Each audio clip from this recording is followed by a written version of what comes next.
I had an interesting conversation a while back. Not the last time I did an open mic, but the time before that. And I got done with my set, and I completely bombed. I forgot all my jokes, so that's why I started using a notebook.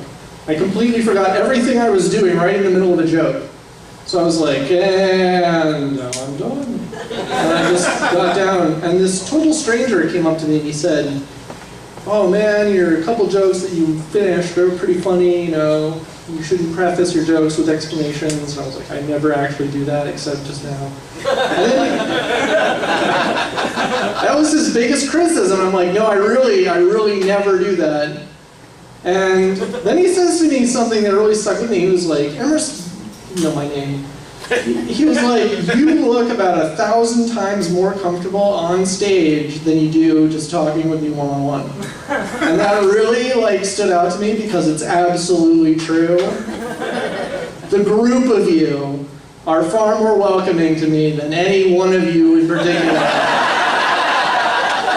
So if you're ever trying to engage with me personally and I just seem like I'm dead, that's why, it's not you.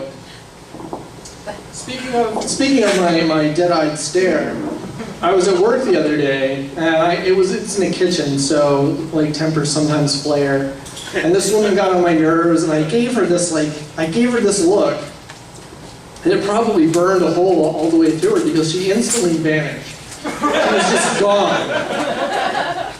And it got me thinking about how I look normally. You know, I realized I probably have resting bitch face. But I don't think you should call that resting bitch face on a man. I think that's for women, they get resting bitch face. Men must get something else. So I was trying to think of what you would call that face that a man makes. And I came up, some people say it's just resting bitch face, but I disagree. So I did come up with one name which I don't think works. And you absolutely can't call it prick face.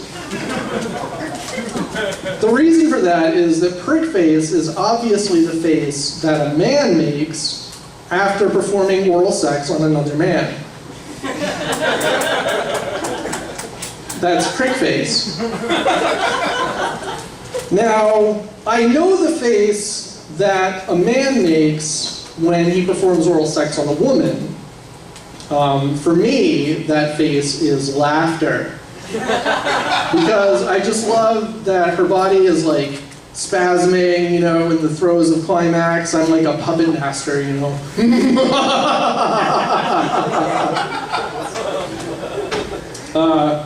And I know the face that a woman makes after giving a man oral sex because they all make the same face, which is the smoky-eyed, bitten lip. And the reason every woman makes the same face after performing oral sex is because that's the picture on the cover of Cosmopolitan. All right, so I was trying to think, I got obsessed with this idea of prick face, and I was trying to think what the face is that a man makes when he gives oral sex to another man, and I decided that it must be the same face.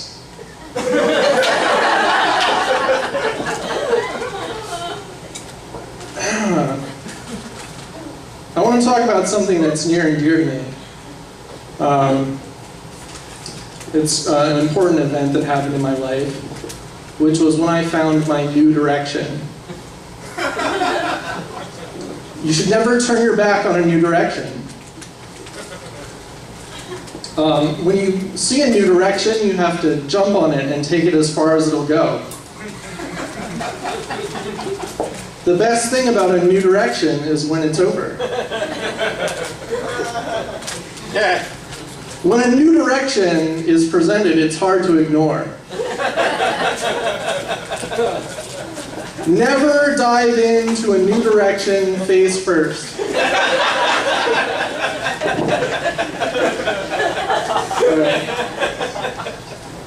That's not that funny. All right, there's a new bit I've been working on. I want to share it with you.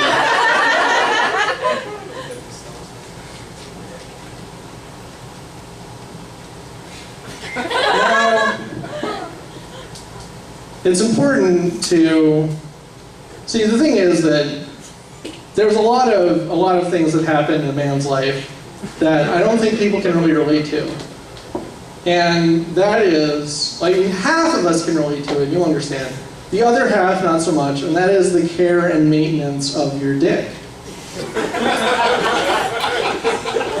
My dick, our dick, dicks in general. How do you keep them properly fit and lean? You want me to tell you what's on that paper? I'm doing my best. It begins with the proper coiffure. You gotta keep the short and curlies curly. Otherwise, how can your dick have pride? You have to feed your dick properly. Pack it with nutrition.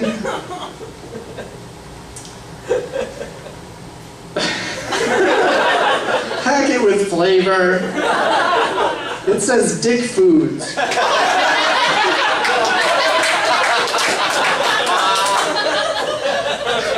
I've never heard of dick foods. It's new to me. It's a new direction.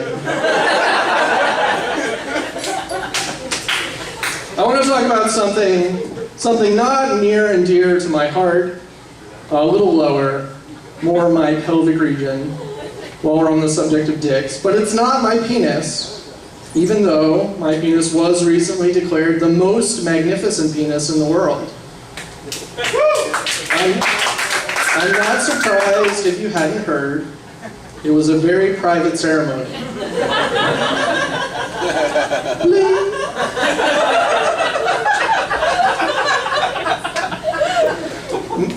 What I want to talk about is pants. Probably the funniest sounding article of clothing. In Britain, it's your underwear. I'm talking about pants, because do you guys remember Jared from Subway?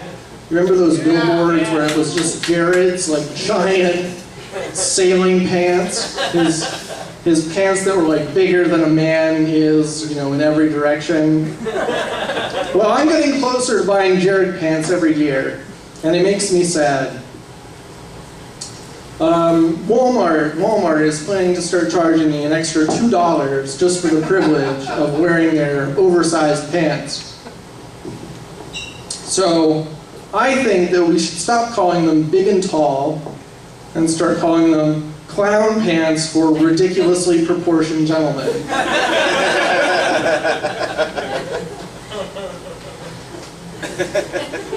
Dick foods, people. I'm going to turn the page and read whatever's on. Oh! It's an impression.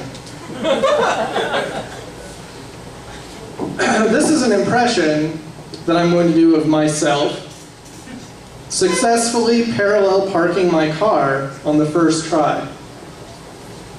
I'm parallel parking, and I nail it on the first try. This is me. Oh! Oh yeah! Oh yeah! Oh, it feels so good!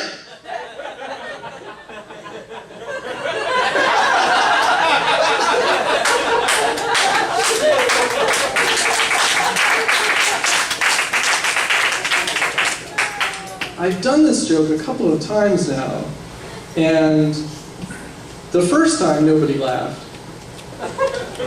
And the second time nobody laughed. But then I waited, and people laughed really hard. And then the third time I did it, nobody laughed. And then I waited because I knew the laugh was coming, and there it came. And now I've realized the fourth time I've done this joke that something, it's not funny, the joke is not funny. But something about telling that and then waiting is hilarious. And I just want to share that little piece of the comedy process with you, so you know what a fucking weird hobby this is.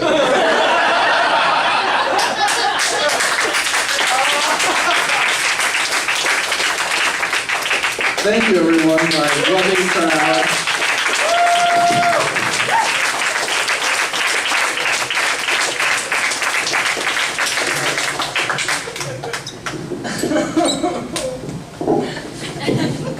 Emrys Smith, everyone.